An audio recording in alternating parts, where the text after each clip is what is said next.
Karena yang kita sekarang lihat, anak-anak itu menjadi nyaman.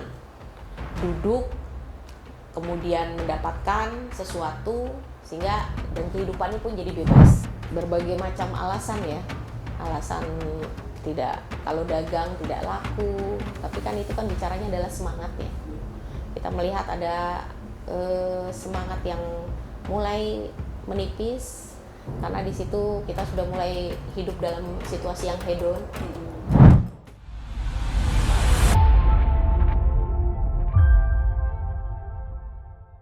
Assalamualaikum Tribuners, kali ini saya Rifani Halim bersama dengan Kepala Dinas Sosial Kota Jambi, Bu Yunita, Iya. atau yang akrab dipanggil oleh Bu Iin. Nah, dalam saksi kata kita kali ini agak sedikit berbeda karena kita membahas fenomena Ramadan, di mana belakangan saat Ramadan mungkin di beberapa tahun belakangan ini banyak kita temui di pinggir jalan maupun di pusat-pusat keramaian hingga di depan masjid kita menemukan orang-orang membawa gerobak, namun tidak bergerak dari satu tempat selama dalam kurun waktu yang cukup panjang.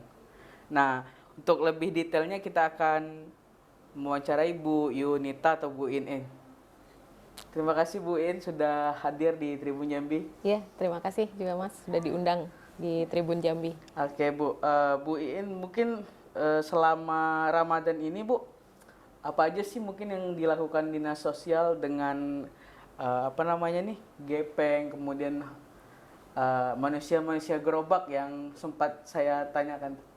Iya, iya. Kalau kita melihat ini fenomena kota begitu banyaknya antusias dari luar untuk melakukan aktivitas ya, masyarakat di pinggir-pinggir kota melakukan aktivitas di kota.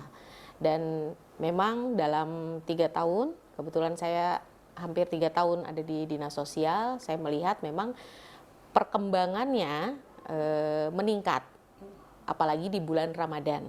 Karena di sana selain bulan Ramadan juga kita mengenal namanya Jumat Berkah.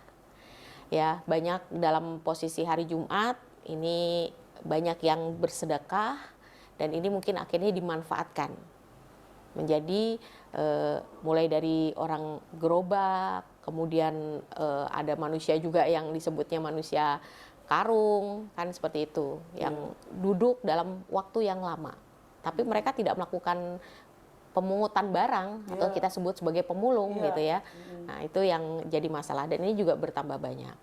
Jadi kalau kita melihat peningkatan hampir setiap tahun bisa mencapai 100 ya yang melakukan ini gitu. Mungkin ini agak menarik Bu, dalam pemantauan kami Tribun Jambi di lapangan itu hanya ada di beberapa tempat aja. Mungkin tempat yang paling rutin didatangi oleh orang-orang tersebut ini karena memang orangnya di sana murah hati, salah satu kawasan ini, atau memang ya udah karena banyak aktivitas di sana. Ya, yang pertama memang mereka cari tempat duduk yang enak, nyaman, gitu kan, sehingga kemudian juga orang berlalu lalang. Kalau kita ngelihat ya di Jalan Sudirman ya, di Sudirman, kemudian Simpang BI, itu kan banyak rata-rata ibu-ibu. Ada juga sih lansia-lansia, bapak-bapak lansia yang memang sudah duduk juga di sana. Dan sambil membawa anak-anaknya. Nah, itu yang kita miris ya. Karena anak-anak ini yang akan menjadi istilahnya permasalahan jangka panjang.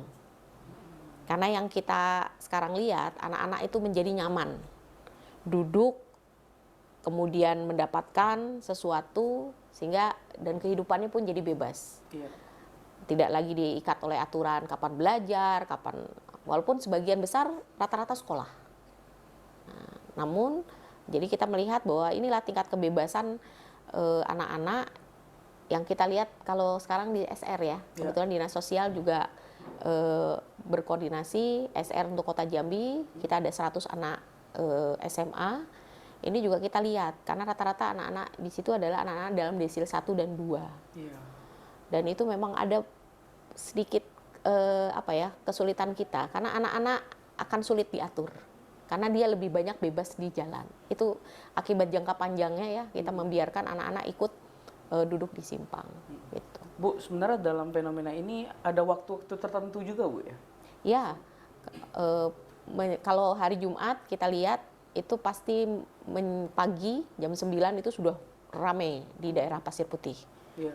Ya, sampai nanti selesai orang sholat Jumat. Nah, kalau kita lihat sekarang itu jam 3 itu sudah mulai berduyun-duyun, gerobak akan mulai bergerak ke tempat-tempat yang mereka ini. Kalau dalam aturan sendiri, Bu, dalam pemerintah kota maupun apapun itu, sebenarnya mereka ini dilarang atau ya tidak mengganggu dan segala macam. Seperti apa sih, Bu, dalam Ya, aturan? sebenarnya kalau di Perda Tibum itu sudah ditetapkan bahwa mereka dilarang. Namun belum ada sanksi. Iya. Ya, sanksi yang diberi dan sanksi memberi. Sanksi memberi yang itu kita tidak ada. Iya. Karena kalau kita melihat memang kenapa orang bisa duduk di sana, Iya. bisa melakukan aktivitas yang semakin banyak, ya karena yang memberi lebih banyak. Oke. Dan kalau kita lihat ya ini memang bentuk kepedulian ya, satu sisi kepedulian, tapi pada satu sisi juga menyeret orang pada kemalasan, itu pada akhirnya. Nah, Bu, kemarin sempat ditemukan nih yang salah satu ibu-ibu yang membawa gerobak membawa 4 anaknya. Namun ketika dicek oleh dinas sosial, Ya. ternyata sudah pernah diberi bantuan. Mungkin Bantuan. boleh diceritakan detailnya, Bu, Ya, seperti apa? betul. Jadi ini memang sudah beberapa kali ibu dengan anaknya, memang kondisi keluarga juga bermasalah kalau kita bisa melihat ya. Dan ketika kita detek, sebenarnya dia sudah banyak mendapatkan bantuan. Termasuk ada salah satu juga komunitas yang bantu, baik itu motor, alat Dagang ya, alat dagang, etalase, sehingga ketika kita lihat desilnya, yang kalau kita melihat secara nyatanya kita lihat, waduh ini ada nih desil 1, 2, tapi ternyata ketika kita lihat desilnya ada di desil 5. Jadi saya agak curiga kenapa di desil 5 ya. Iya. Nah ketika kita sisir, wah ternyata kepemilikan aset berarti dia punya, kan gitu. Dia sudah diinikan untuk usaha juga, dagang, ada uang yang diberikan. Dan ini juga kalau kita melihat ya memang ada faktor lain nih, mental ya, untuk ininya yang kurang. Nah, itu. Oh, pada dasarnya yayasan maupun lembaga pemerintahan itu sudah pernah memberikan bantuan moral maupun material, berarti, Iya. Bu ya. Betul. Namun beberapa orang masih terjebak dalam situasi Iya, tersebut ya. betul. Nah, itu kalau mungkin analisa Ibu sendiri tuh gimana sih kok mereka bisa masih bertahan gitu, sedangkan sudah ada alat-alat yang sudah disupport gitu. Iya, Kenapa mereka? berbagai macam alasan ya. Alasan tidak, kalau dagang tidak laku, tapi kan itu kan bicaranya adalah semangat ya. Kita melihat ada semangat yang mulai menipis karena di situ kita sudah mulai hidup dalam situasi yang hedon, sehingga kita lebih mementingkan hal-hal ya yang lebih kebutuhan tersier ya daripada kebutuhan yang primer, terutama anak-anak. Kalau saya melihat itu sudah fenomena global kita juga semua ini gitu. Tetapi pada dasarnya kami nggak patah semangat ya untuk bisa memberikan terus motivasi masyarakat. Nah, termasuk di sini adalah motivasi anak-anaknya. Yang kita sekarang dulukan anak-anak. Makanya mudah-mudahan harapannya sekolah rakyat ini bisa menjadi tempat memutus mata rantai kemiskinan, karena anak-anak akan dilatih, anak-anak akan dididik secara baik, secara boarding, sehingga kedisiplinannya ada, integritasnya ada, semangat dan itunya ada. Gitu. Karena itu satu-satunya cara. Kalau kita melihat kehidupan orang tua, ya itu akan terus, dia akan terus bergumul di situ, ya di dalam kemiskinan, mohon maaf, malasannya, ya. Kemudian juga ya kepasrahannya menikmati hidup. Nah, itu. Bu, ini kan menjadi pertanyaan juga mungkin sebagian orang. Mereka ini datang dari mana aja sih, Bu, sebenarnya? Dan tinggal di mana sih rata-rata nih? Ya, ada peningkatan ya jumlah penduduk di kita di Jambi. Kalau 2 tahun ini sekitar 9.000 sampai 8.000 sampai 9.000. Tapi kalau kita melihat dari pekerjaannya, ya ini rata-rata buruh harian lepas. Karena image-nya adalah kalau kita mencantumkan buruh harian lepas dalam KTP, itu akan langsung terakomodir dalam bantuan sosial. Harapannya seperti itu. Sehingga banyak semua beralih dari pekerjaan wira swasta menjadi buruh harian lepas. Gitu. Nah ini kalau kita ngelihat fenomenanya, peningkatan penduduk dari mana? Nah, itu kalau kita ngelihat ya nyisir, ada yang dari Palembang, sisi-sisi kiri. Awalnya itu masih berstatus KTP dari tempat asal, tapi pada akhirnya lama-lama berubah statusnya menjadi warga Kota Jambi. Itu kalau kita melihat seperti itu. Nah Bu, kemarin kita melakukan pengamanan Bu ya. Nah ini sudah berapa kali dan apa saja sih prosedurnya gimana sih kita amankan, kemudian apa langsung kita pulangkan? Mungkin boleh diceritakan gimana? Untuk Dinas Sosial Kota Jambi ini hampir setiap hari. Sehari kita punya 4 jadwal. Dari pagi menjelang siang, kemudian sampai jam 21 malam. Itu kalau kita rutin lakukan. Tetapi karena Dinas Sosial ini bukan ranahnya melakukan penangkapan istilahnya ya, tetapi kita lebih ke penjangkauan. Ya, penjangkauan kita sisir kayak kemarin Bapak dalam kondisi sudah stroke ya. Nah, stroke, kemudian juga tidak mendapatkan tempat tinggal. Nah, ini kami lakukan penjangkauan dulu ke Dinas Sosial. Kami lakukan assessment.